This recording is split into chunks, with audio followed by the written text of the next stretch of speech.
O Senhor é o meu pastor, nada me faltará. Ele me faz repousar em pastos verdejantes. Leva-me para junto das águas tranquilas, refrigera a minha alma. Ainda que eu ande pelo vale da sombra da morte, não temerei mal algum, porque tu estás comigo. Certamente a bondade e a misericórdia me seguirão todos os dias da minha vida e habitarei na casa do Senhor para todo sempre. Amém. Muito bom dia, com a bênção, com a graça de Deus. Nessa manhã nós começamos mais um dia.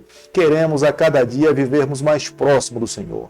Queremos a cada dia entregar o nosso coração exclusivamente a Ele.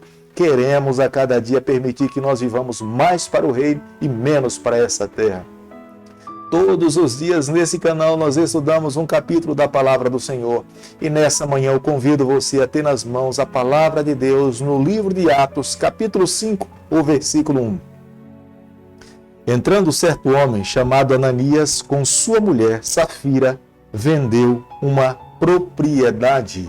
A igreja de Deus nessa terra, para ser estabelecida, ela sofreu oposição. Satanás sabia, e a igreja iria prevalecer. E para que isso não acontecesse, ele se tornou a oposição dessa própria igreja. Quanto mais o evangelho se expandia, Satanás montava estratégias para tentar impedir. Inicialmente, a igreja de Deus foi atacada de fora para dentro. Os líderes se rebelaram contra os discípulos. Aqueles que tinham autoridade e poder nas mãos passaram a perseguir os cristãos.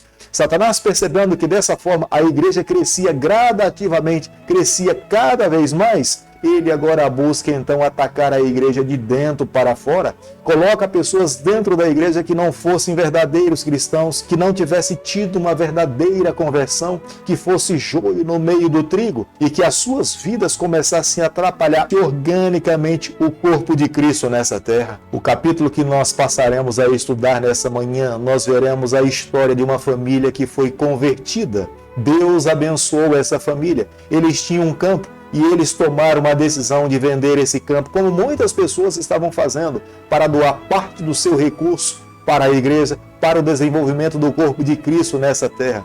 Mas a partir do momento que assumiram o seu compromisso, fizeram um voto e declararam para Deus que dariam uma porcentagem se eles conseguissem vender, eles não estavam se comprometendo com um homem, mas eles estavam se comprometendo com Deus. E a promessa para Deus era condicional. Se eles conseguissem vender num determinado valor, parte desse valor eles dariam para a obra do Senhor. Mas a partir do momento que eles conseguiram vender esse terreno, os seus corações foram tomados de egoísmo. Eles não estavam dispostos nesse instante a devolver para Deus tudo aquilo que eles tinham prometido ao Senhor. Prometeram uma quantia, mas estavam devolvendo para Deus muito menos do que eles tinham prometido. Eles não tinham nenhuma obrigação em se comprometer com Deus, em devolver para Deus parte do que eles estavam vendendo. Mas depois que se comprometeram, eles agora teriam que arcar com um compromisso, com a responsabilidade e de fato entregar para Deus tudo aquilo que eles tinham prometido ao Senhor.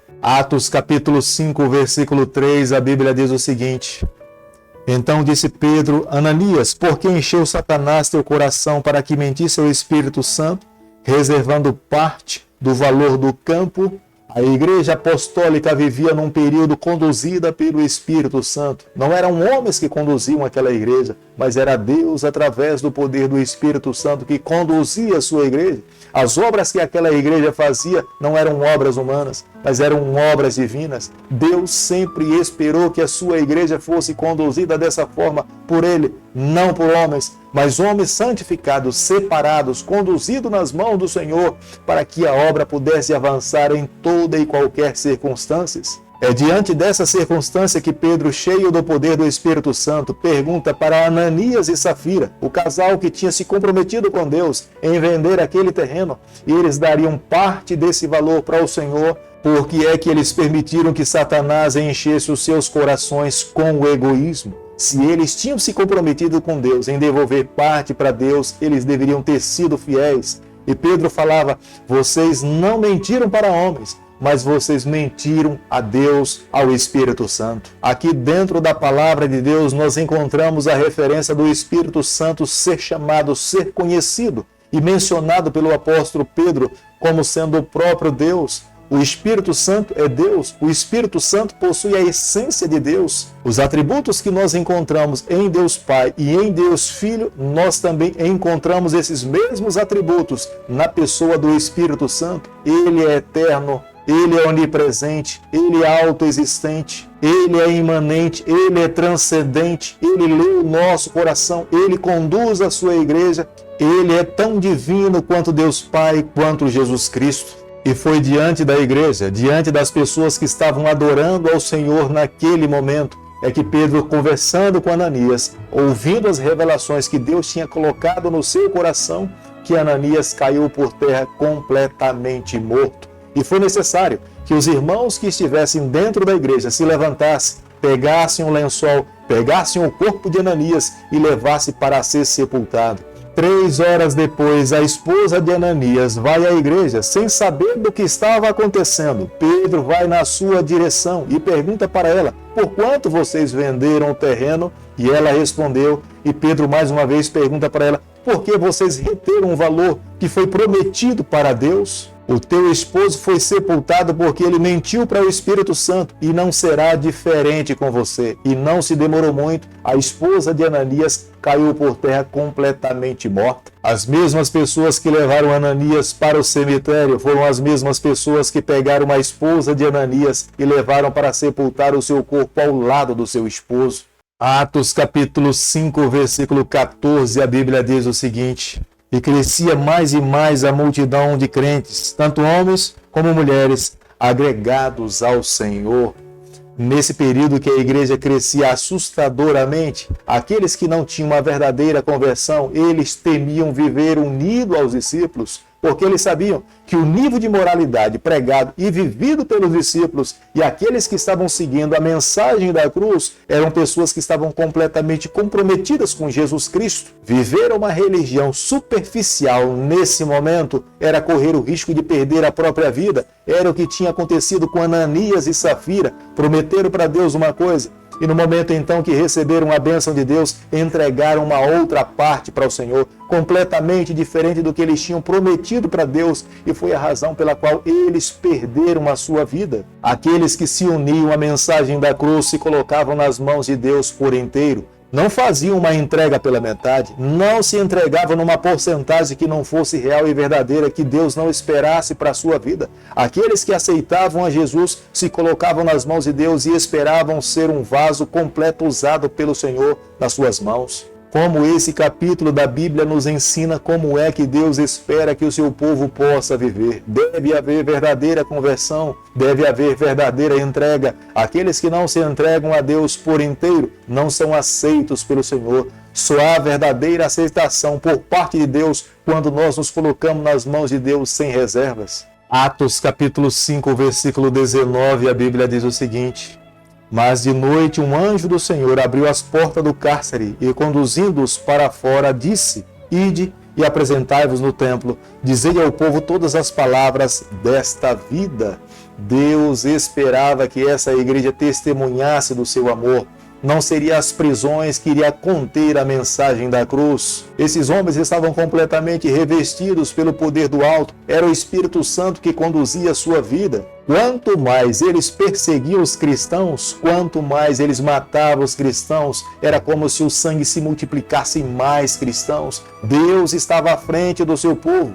Aqui nessa parte da Bíblia se cumpriu a palavra do Senhor. Os anjos do Senhor se acampam ao redor daqueles que o temem e os livra. E de fato, os anjos do Senhor desceram para libertar os seus discípulos que estavam detidos dentro da prisão. Eles não poderiam deixar de pregar, eles não poderiam deixar de testemunhar do amor de Deus. Quantos sinais já tinham acontecido e muitos outros iriam acontecer para eles entenderem que Jesus é o nosso Salvador. Um dia voltaria aqui a essa terra e eles deveriam se submeter completamente à guia do Senhor. No versículo 40 do capítulo que nós estamos estudando nessa manhã, podemos observar que seguir a Jesus Cristo é carregar a sua própria cruz. Quando Jesus nos chama a sermos seguidores de Jesus Cristo, Ele não fala que nós não iremos passar por nenhum problema. Pelo contrário, passaremos por lutas, passaremos por provações, mas Ele promete estar ao nosso lado para que nós possamos alcançar a vitória. E não foi diferente com aqueles homens. Eles foram açoitados, receber uma quarentena de açoites, como também Jesus um dia recebeu, mas pelo fato de entenderem a mensagem da cruz, amarem a Jesus Cristo, eles estavam dispostos a sofrer, mesmo que fosse necessário entregar a sua vida, entregariam para que a mensagem do reino fosse adiante. Querido amigo, nessa manhã eu e você, ao estudarmos o capítulo 5 do livro de Atos, eu e você, nós precisamos entender uma grande verdade. Deus espera hoje que os discípulos do presente século vivam como aqueles discípulos viveram, completamente para o Senhor, completamente destemidos, completamente revestidos pelo poder de Deus, cheios de coragem, dispostos a pregar o Evangelho em toda e qualquer circunstância. Não há uma necessidade de temer os líderes, os governantes e os poderes desse mundo, porque nesses momentos difíceis da nossa vida, será o Espírito Santo que irá colocar no nosso coração a palavra, a força e a coragem para que testemunhemos a respeito do reino. Deus promete não nos desamparar, Ele promete estar conosco em todos os momentos da vida. Foi Ele mesmo que disse um dia: eis que estou convosco todos os dias até a consumação do século. Diante dessa promessa do Senhor, como Ele jamais falhou, nós precisamos crer nele, confiar nas suas palavras e termos a certeza que um dia nós encontraremos mais uma vez com o nosso Salvador e viveremos com Ele por toda a eternidade. Querido Pai, em Tuas mãos, nessa manhã nós nos colocamos. Queremos viver exclusivamente para o Senhor, tomar o nosso coração, perdoa os nossos pecados, nos conceda a graça de alcançarmos a vitória em Teu nome, é o nosso pedido e a nossa oração que nós fazemos em nome de Jesus. Que o Senhor te abençoe e te guarde, que Ele faça resplandecer o seu rosto sobre você, que Ele tenha misericórdia de você, que sobre você nessa manhã Ele levante seu rosto e conceda a sua paz em nome de Jesus. Amém.